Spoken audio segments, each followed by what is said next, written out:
If you're a real estate investor and are wondering how to raise and leverage private money to make more profit on every deal, then you're in the right place. On Raising Private Money, we'll speak with new and seasoned investors to dissect their deals and extract the best tips and strategies to help you get the money, because the money comes first. Now here's your host, Jay Conner. Welcome back to Money with Mission.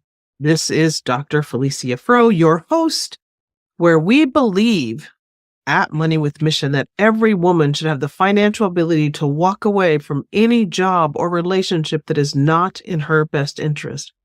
While there are a variety of ways to get there, we focus on cash flowing assets, particularly in real estate and businesses, to help us get to that point where we are not relying on our W-2 income, our spouse, the government, anybody like that to help us get our money. All right, today we have Jay Conner, the Private Money Authority. Jay comes to us to talk about private lending and getting private money for your real estate investing. He began investing in real estate in 2003. At the start of his career, he relied on local bankers like most of us do, getting loans in a traditional way, because that's all we know, right? He got tired of those personal guarantees for every deal, origination fees, all the things that go with that banker's mortgage, all the intense scrutiny on everything that you've done in your life. After the market crash in 2008, his banker cut him off. He had to abandon everything he had known about financing his deals, and then he heard about the world of private money. He developed his own system for gathering millions of dollars for his real estate deals.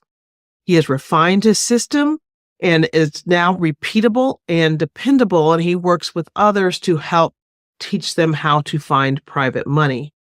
In a few short months, Jay raised over $2.1 million in private money. And at first, like most of us do when something bad happens, we curse the event. Jay cursed his banker at the beginning, but then was very happy for the way things came out, because it led him to where he is now, being able to finance his deals and help private money lenders make money. Welcome to the show, Jay. Be the change you want to see. Make a difference by giving your money a purpose, a mission to do good.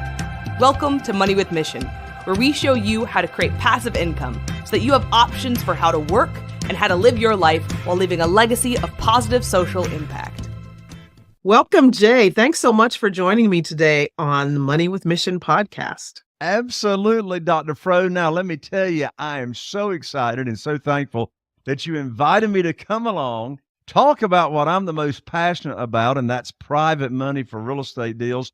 And the reason I'm so passionate is that private money's had more of an impact and a difference on our investing business than anything else we've done. Awesome. Okay, let's get the elephant out of the room. Where are you from? Because I know people are hearing your accent. They can know. Okay, who is this guy? Well, my wife, Carol Joy, and I, we live here in eastern North Carolina in a really, really small town called Morehead City, North Carolina, population 8,000 people. Wow. But we're here in a resort area. And so my total target market's only 40,000 people where I live. Wow. Okay. So now you guys, he is in the United States. That's not some foreign accent. That's a United States.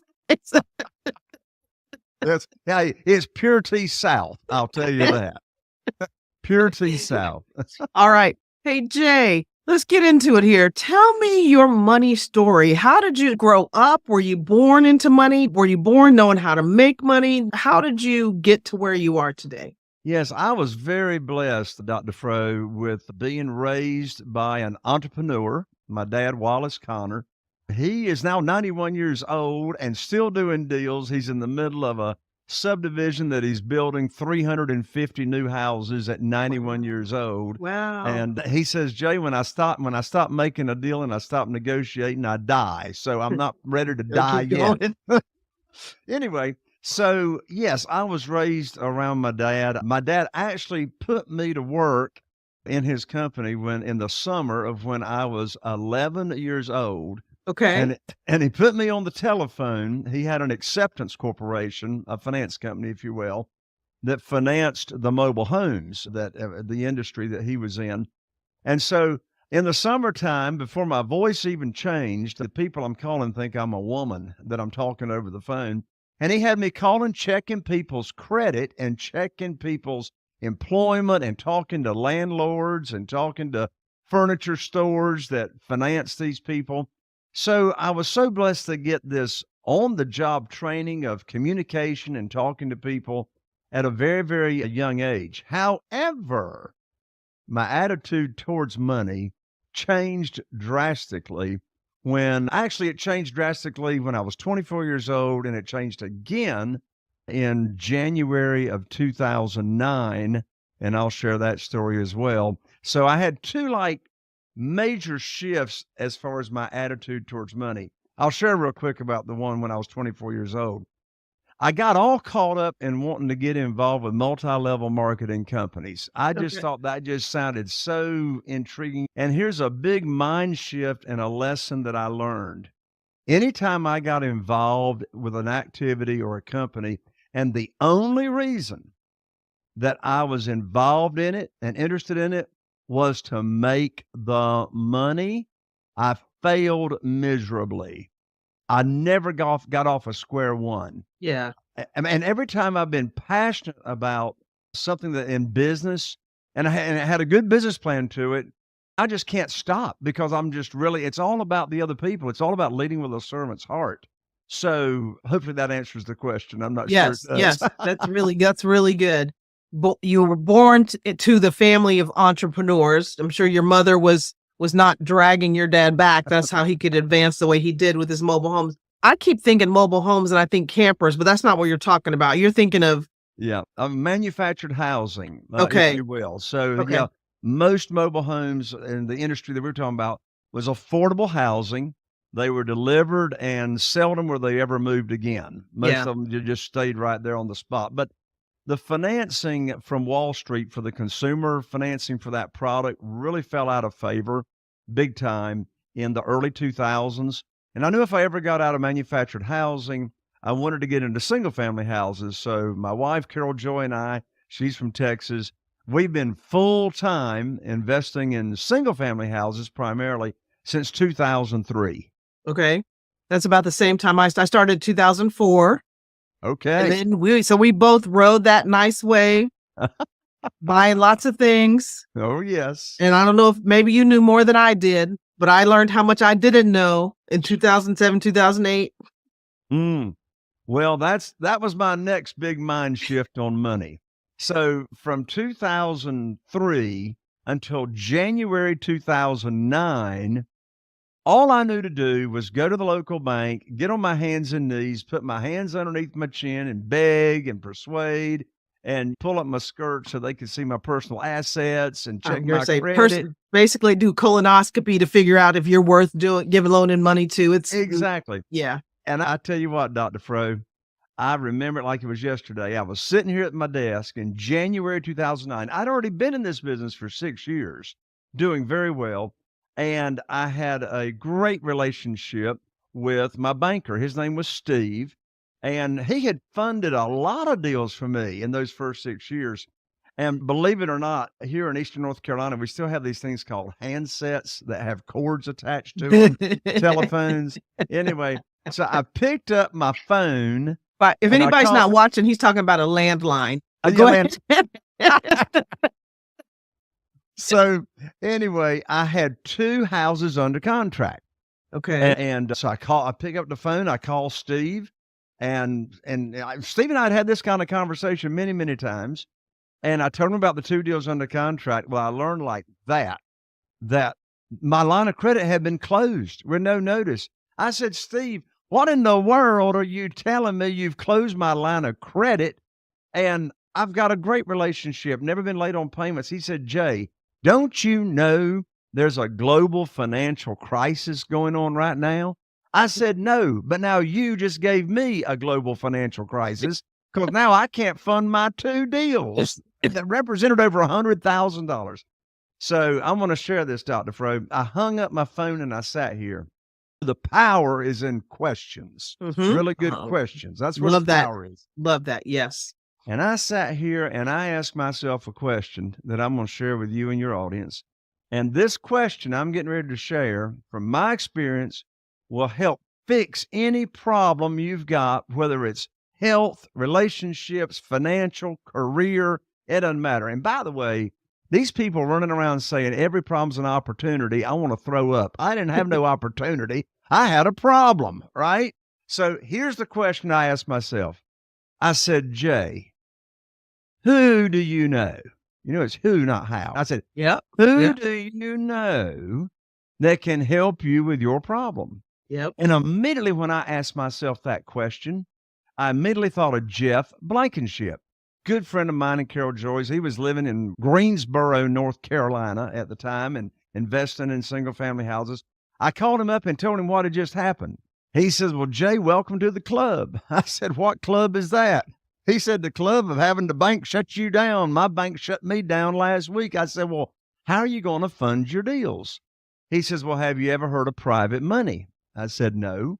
He says, have you ever heard of self-directed IRAs and how people can use their retirement funds to become a private lender and loan you money from their retirement funds and how they can be protected and get high rates of return and you win and they win? I said, no, I never heard of that, Jeff.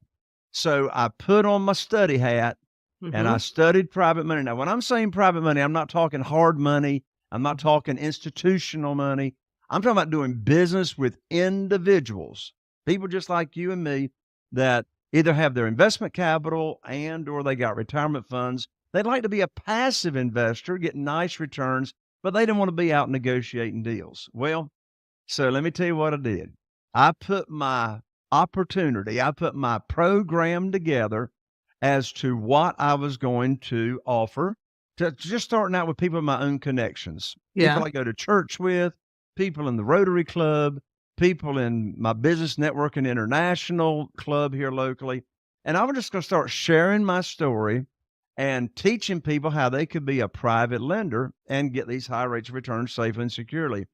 And so in less than 90 days, I was blessed to be able to raise $2,150,000 in private money. I only had $1 million at the local bank.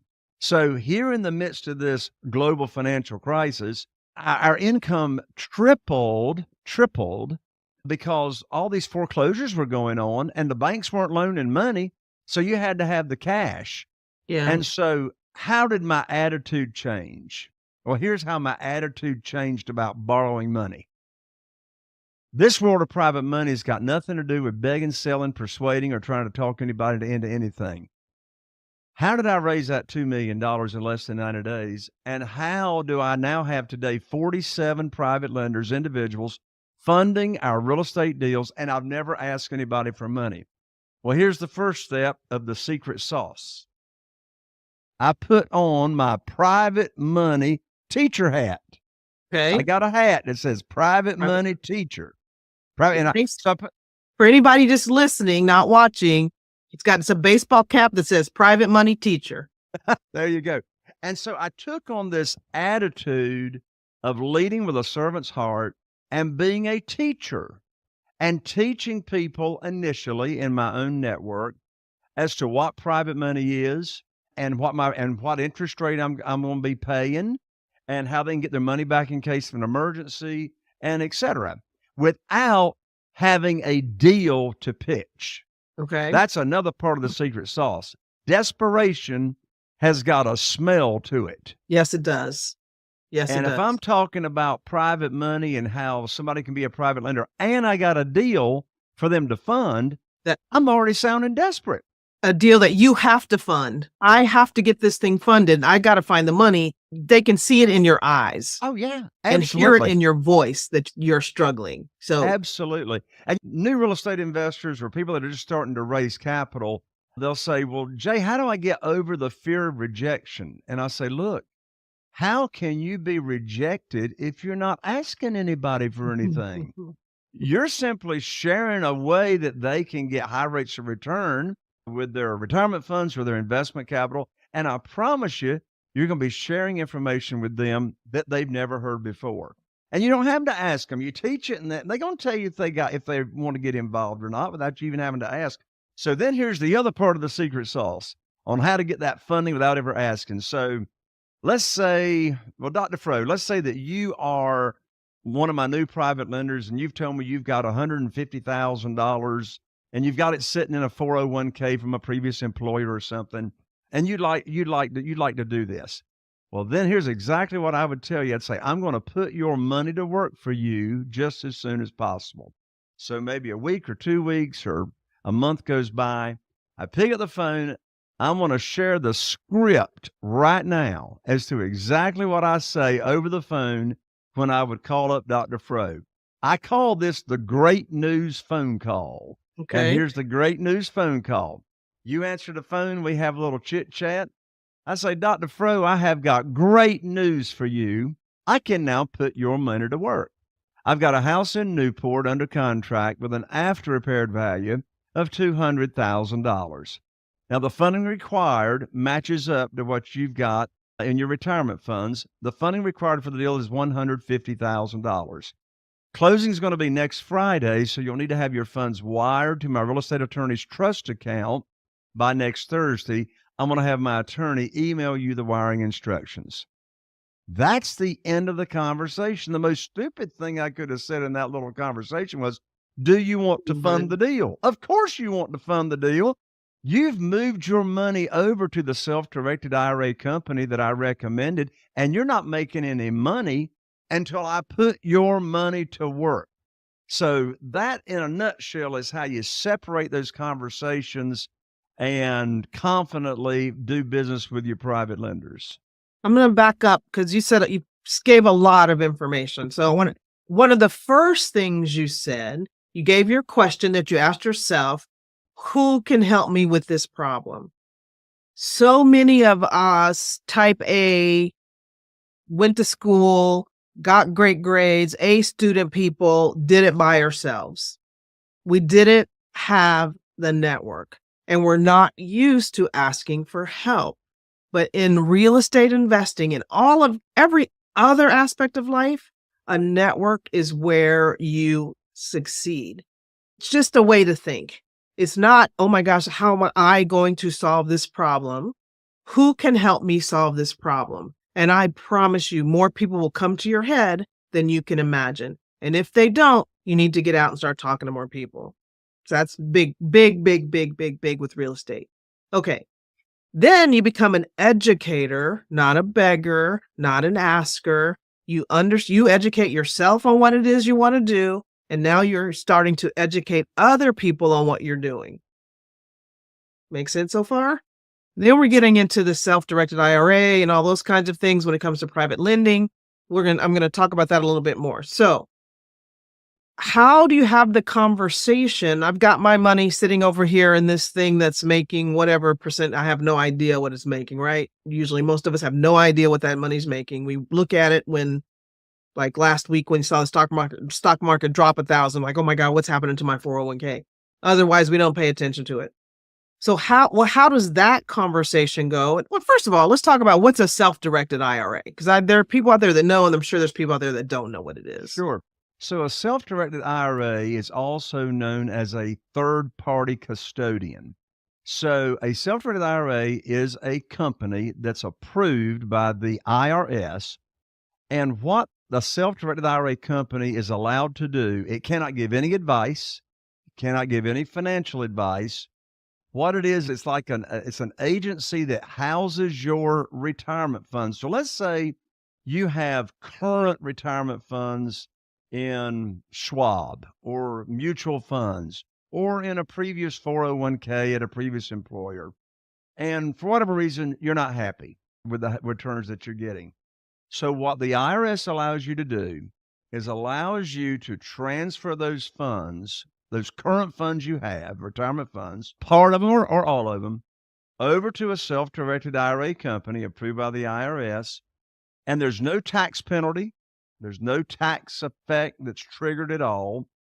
You move it over, and once your account is funded at the self-directed IRA company. Normally takes about 2 weeks to 3 weeks to get it moved over.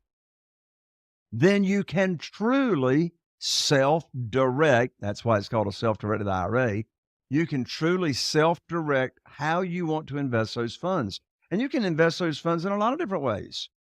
You can be a private lender, as we're talking about. You can loan that money out to a real estate entrepreneur or investor and get returns, earn interest. And by the way, it's either going to be tax-deferred interest or tax-free interest, depending on the type of retirement fund you've got.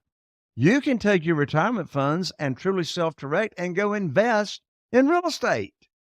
You can go buy a house. You can invest in an apartment or whatever.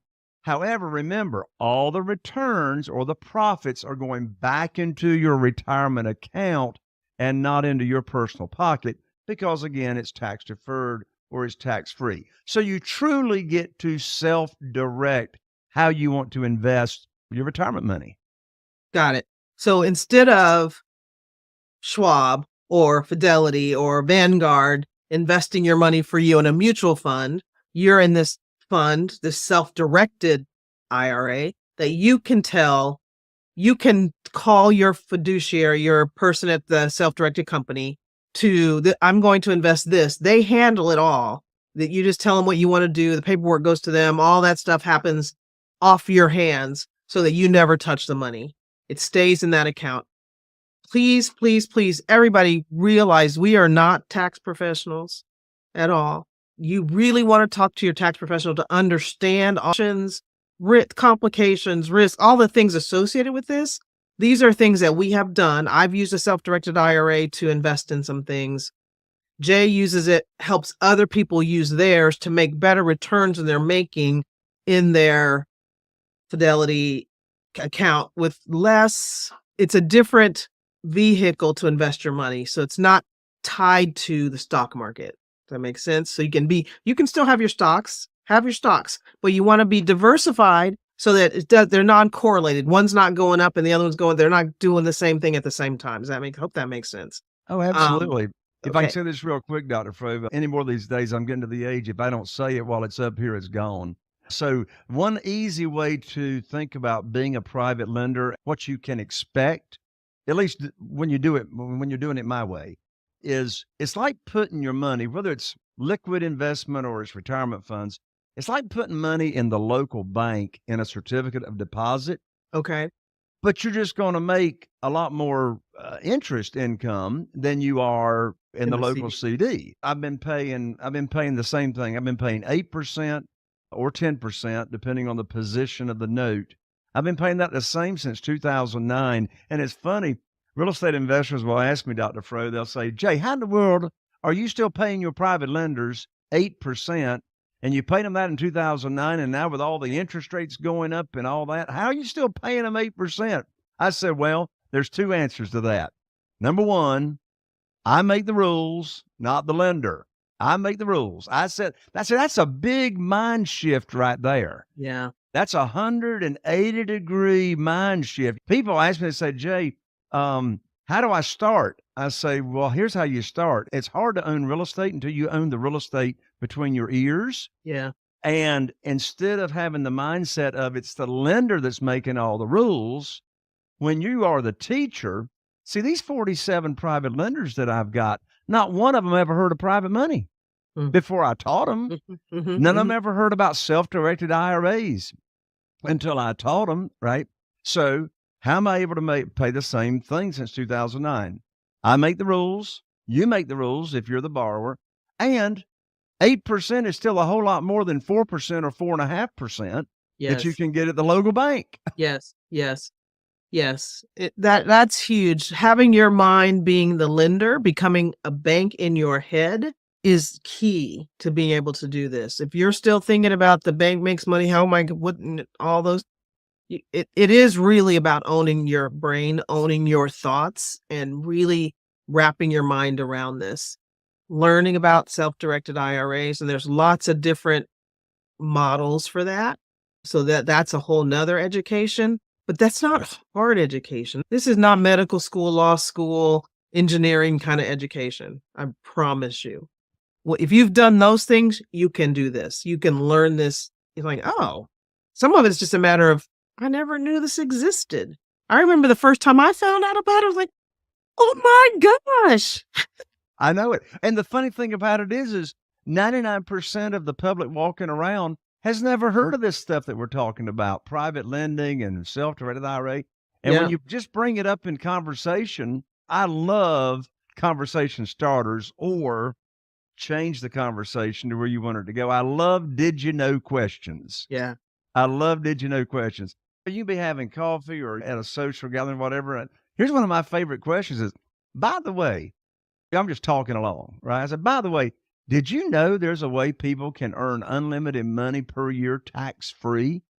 Well, you just got their attention with that question because, of course, what am I talking about? I'm talking about having a Roth IRA in a self-directed IRA company is what I'm talking about.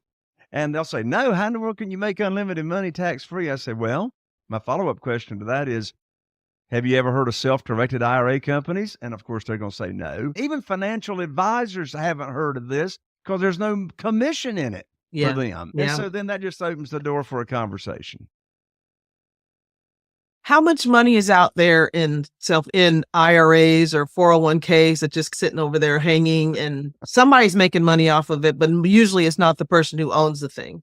How much is sitting out there? I'm glad you asked the question because what this answer is going to prove is that there's more money all around you. If you're listening to this show, there's more money near you in your backyard through your own connections than you'll even be able to use. There's more money than there is deals. Prior to COVID, cash sitting on the sidelines was $18 trillion.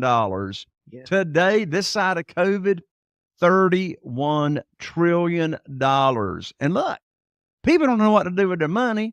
It's our ethical responsibility to relieve them of their problem and put on your teacher hat, your educator hat, and educate them. But just think about this, you guys.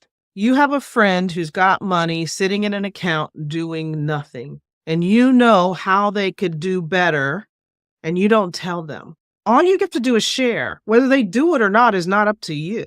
You can only control what you share, what comes out of your mouth. They may or may not believe you. That's not your problem. You have shared. I can't tell you how many people I've shared things with who don't do anything with that information for a few years. And then they come back and say, remember we talked about, I was like, I thought you weren't even paying attention to me. And they remember when, and now they're ready. So all you can do and all you should do is share without any intent for anything, but to share that information. Some people will be ready right now. Some people will be ready in 5 years. Some people will never be ready and think you're crazy. That's not your responsibility. I love the way you put that, Dr. Froe, and it's so true. My 47 private lenders right now, some of them are ready. My very first private lender that started with $250,000, which within 24 hours became $500,000. My very first private lender was ready to go. And I got to share the quick version of that story because it's so good. Here's another way I don't ask for money. Here's a magic phrase. It's called, I need your help. I need your help. And I'm not needing their help, asking them for money. Here's the short version of the story. When I was cut off from the bank, as I shared, I learned about private money, put my program together very quickly. Well, it was on Wednesday night at Bible study. Carol Joy and I went. We're very involved in the local church here. Still same church since this story I'm telling. Anyway, I walked in the foyer. There was a gentleman that I was looking for. His name was Wayne. He'd known me quite a while. I'd known him quite a while. And I asked him if we could visit for a few minutes after Bible study. He said, well, sure. So we got together. We went in the nursery. I shut the door. I looked at him. And here's exactly what I said to him. I said, Wayne, everybody in this town. And he did. He was the original. All right, this is going to be a little risky. Hardly anybody's going to know what I'm talking about. He was the original Zenith television dealer in Morehead City, North Carolina. And if you don't know who the Zenith television dealer was, you're too young to remember life before Walmart. Anyway, I took you back, didn't I? I got a picture of a Z of the TV, one of those thick, wide ones with yeah. Oh, yeah.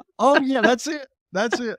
Anyway, I said, Wayne, everybody in this town, you're connected to the Rotary Club. And then I said the magic phrase. I said, I need your help. He said, what do you need there, Brother Jay? I said, well, I've now opened up my real estate investing business by referral only.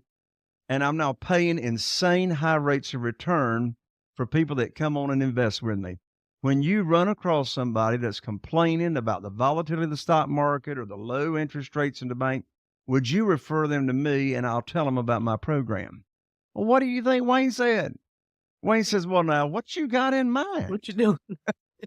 What are you doing? What you doing? All right.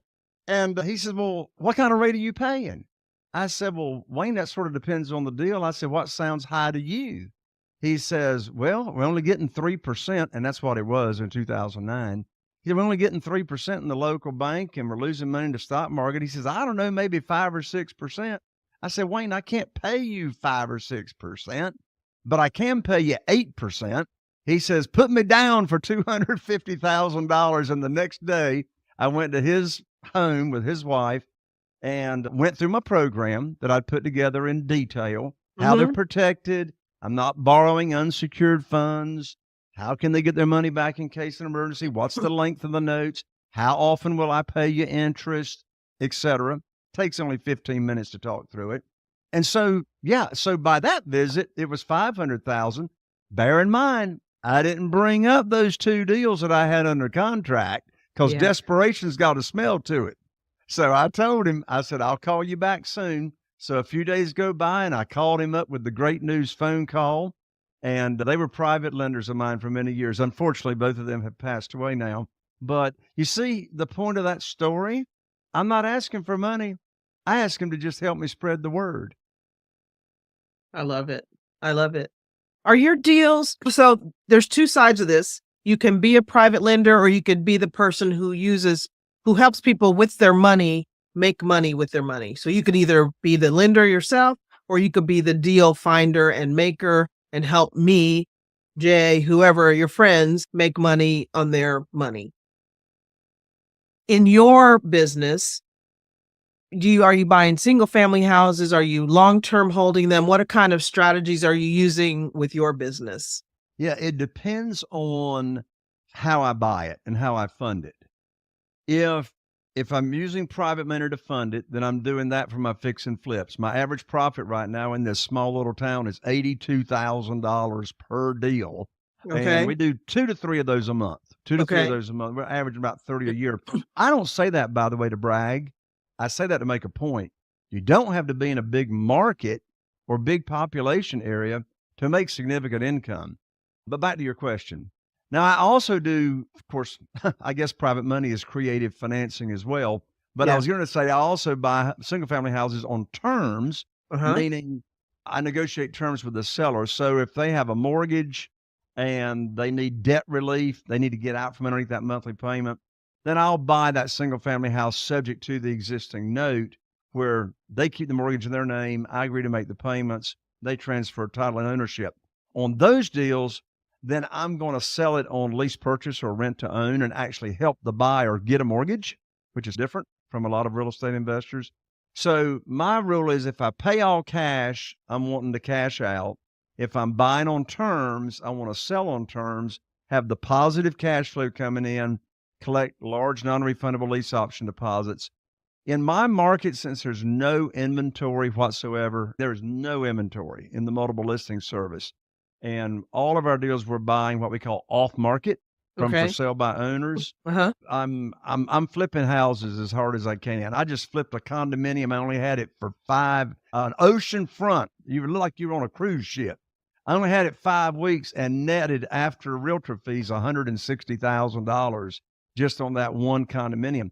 But the reason I share that story, if I didn't have private money available to close quickly, we closed in 5 days on that deal just 7 weeks ago, I would have missed out on the deal. So just to catch everybody up, yes, you need the money, but you also need the team. I'm sure Jay's not in there fixing up that condo by himself to get it sold.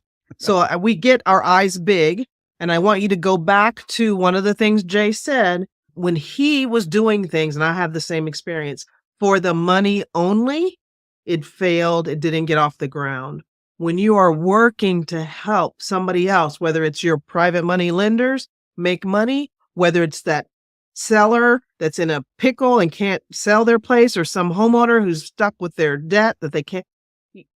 You get creative to help someone, not just to make your money. And when you're helping someone, you will make money and you will do well.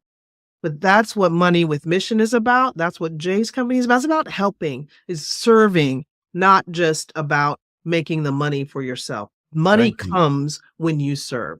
Absolutely. I just had to put that out there. And I got off the subject of the team because we start thinking, I know a lot of people in California who are going to like, I want to do this. I want to do this. And I'm going to do it in North Carolina, or I'm going to do it in Missouri, or I'm going to do it in Oklahoma, whatever. If you don't know anybody there who can help you get that stuff done, you are buying yourself another job, because you're going to be flying out to Oklahoma. I live here. You can stay in my house, but I'm not building things. I'm not working and cleaning up stuff.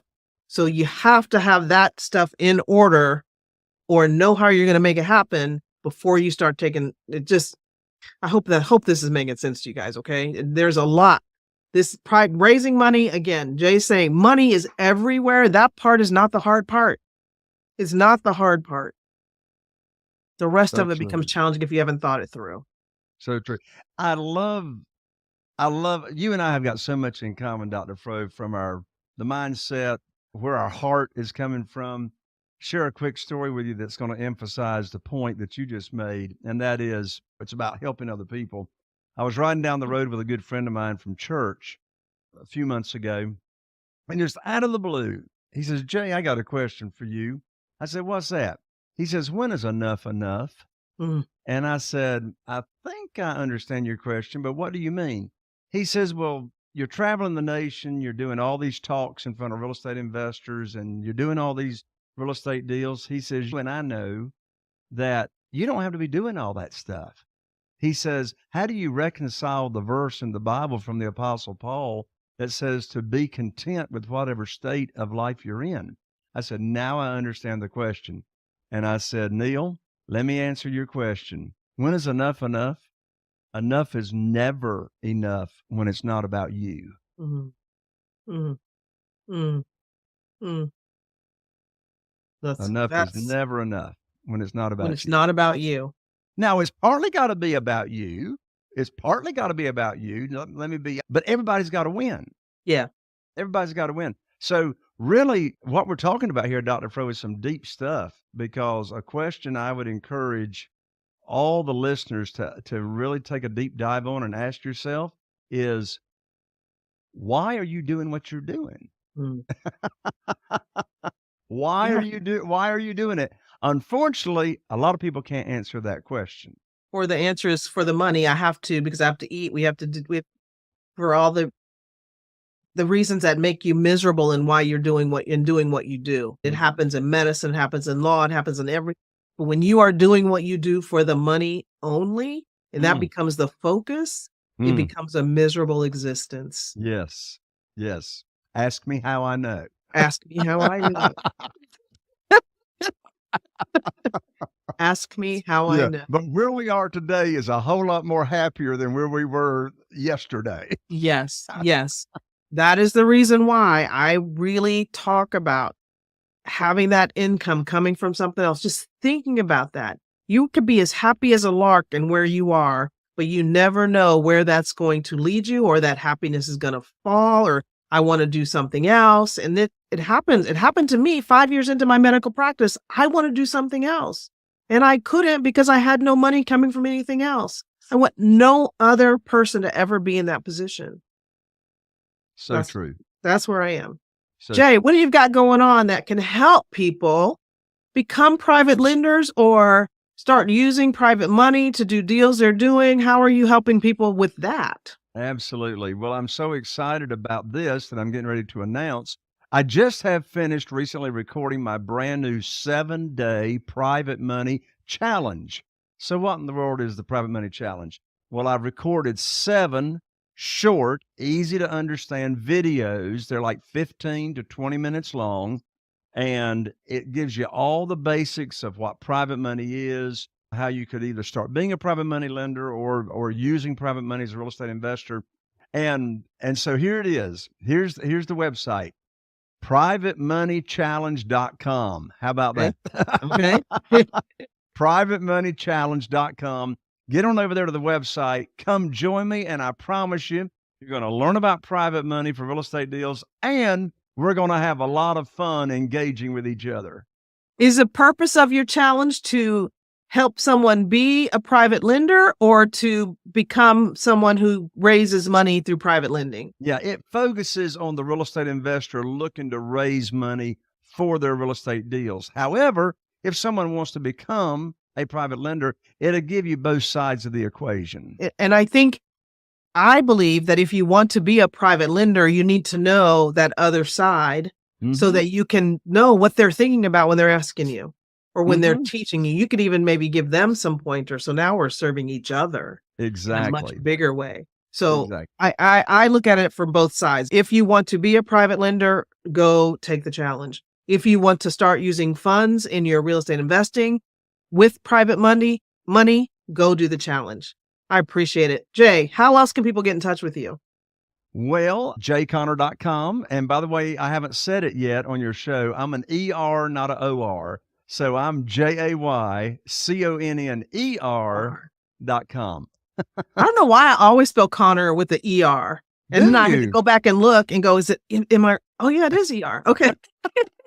Well, most Connors are an OR, but I'm one of those ERs. Gotcha. This has been so good. Everybody, Jay's contact information will be in the show notes because I know if you're like me, you listen to podcasts doing something else, not just you're driving, you're tending to things, folding clothes, doing whatever, cooking dinner. It's in the show notes. So if this intrigues you, and I certainly hope it does, go to the show notes, click on something and get to the challenge, learn about being a private lender, or if you're already doing some investing and you need some money and you want to help your friends, you can now teach them how they can be lenders.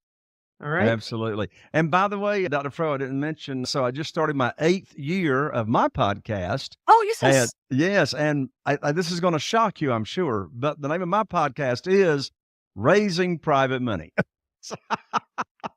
I didn't realize you had a podcast, so I very much apologize for that. No, you're fine. Go check out Jay's podcast, Raising Private Money. That will be in the show notes also. Perfect. Again, subscribe to his podcast while you're going there. Don't just go there. Hit subscribe. And when you subscribe to his, come back and subscribe to mine if you haven't done that already. All right. I heard that. Jay, thank you so much for being here. This has been so much fun. I really appreciate it. Dr. Froe, God bless you, and thank you for having me. Thank you. You've been listening to Money with Mission. There are projects happening right now where you can have a great financial return while positively affecting the lives of others. To learn more about our opportunities, go to moneywithmission.com. Are you feeling inspired by the knowledge you gained in this episode? Then head over to jayconner.com/moneyguide. That's JCONNER.com/moneyguide. And download your free guide that shares 7 reasons why private money will skyrocket your real estate investing business right now. Again, that's jayconner.com/moneyguide to get your free guide. We'll see you next time on Raising Private Money with Jay Conner.